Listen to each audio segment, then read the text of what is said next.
पिछले साल विधानसभा चुनाव के परिणाम के बाद जिन दो पार्टियों का साथ छूटा वो शनिवार को फिर साथ आई, तो अटकलों का बाजार भी गर्म हो गया। कयास लगाए जाने लगे कि महाराष्ट्र की कांग्रेस और एनसीपी के सहयोग से शिवसेना की महाविकास अघाड़ी की सरकार अब गिरने वाली है और बीजेपी की सरकार बनने वाली है। हालांकि इसको लेकर अभी कोई ऐसे तथ्य सामने नहीं आए हैं।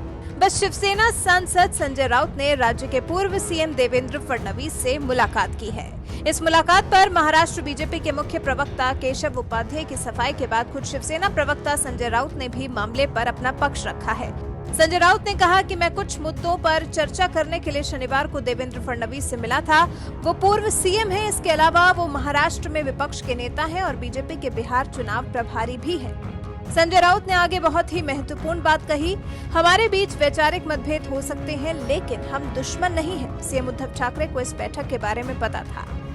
अपने बयान से संजय राउत ने साफ किया कि उन्होंने देवेंद्र फडणवीस से किसी से छिपकर नहीं बल्कि सीएम उद्धव ठाकरे की सहमति से ही मुलाकात की थी। शिवसेना, कांग्रेस और एनसीपी के गठबंधन वाली महाविकास अघाड़ी सरकार बनने के बाद आधिकारिक तौर पर यह देवेंद्र फडणवीस और शिवसेना प्रवक्ता संजय राउत की पहली मुलाकात होगी।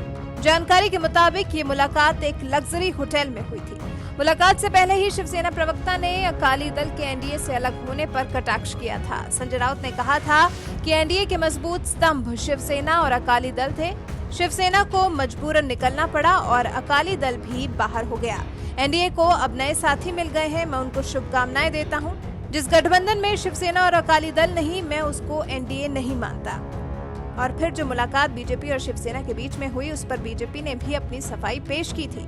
बीजेपी के प्रदेश प्रवक्ता केशव उपाध्याय ने लिखा, इस मीटिंग का कोई भी राजनीतिक दृष्टिकोण नहीं था। राउत शिवसेना के मुखपत्र सामना के लिए देवेंद्र फडणवीस का इंटरव्यू करना चाहते थे। बस इसी को लेकर दोनों नेताओं के बीच बातचीत हुई थी। फडणवीस ने राउत को इस बात की जानकारी दी थी कि वो बिहार के चुनाव प्रचार से लौट आएंगे, तब इंटरव्यू देंगे। पिछले साल विधानसभा चुनाव के बाद सत्ता बंटवारे के फॉर्मूले को लेकर बीजेपी विरोधी रुख के लिए शिवसेना चर्चा में आई थी। दोनों पार्टियों ने चुनाव तो साथ मिलकर लड़ा था, लेकिन चुनाव के बाद सत्ता में साझेदारी को लेकर उद्धव ठाकरे ने बीजेपी का साथ छोड़ दिया था और कांग्रेस और एनसीपी के साथ मिलकर महाविकास अघाड़ी की सरकार का गठन कर लिया था, जिसके बाद से शिवसेना अपने विचारों से अलग पार्टियों के साथ जाने के लिए हमेशा ट्रोल होती रही है। और उसके बाद जब शनिवार को फिर एक बार देवेंद्र फडणवीस से शिवसेना प्रवक्ता ने मुलाकात की तो चर्चाओं का बाजार गर्म हो गया। आपको क्या लगता है, लग्जरी होटल में संजय राउत और देवेंद्र फडणवीस के बीच में आखिर क्या बात हुई होगी? आपकी राय हमें कमेंट कर जरूर बताएं।